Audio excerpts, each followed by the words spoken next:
La ciutadania responsabilitza la gestió municipal de la degradació que té la ciutat. És a dir, segon problema que manifesta la ciutadania és la gestió municipal, que és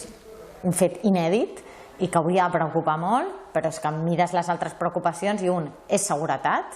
i per tant també responsabilitat directa de l'alcaldessa de Barcelona, mobilitat, neteja i civisme. O sigui, tots els temes que tenen a veure amb la gestió de la ciutat per part del govern municipal, tot el que està afectant en aquesta degradació, en el que són elements bàsics, no hi ha elements conceptuals de futur de la ciutat, no, els elements més bàsics és on es queixa la ciutadania, és on hauríem d'estar, haver superat aquests debats de seguretat, de neteja, de degradació de l'espai públic, d'incivisme, de mobilitat, i en canvi tornem a estar amb unes problemàtiques molt bàsiques en lloc d'estar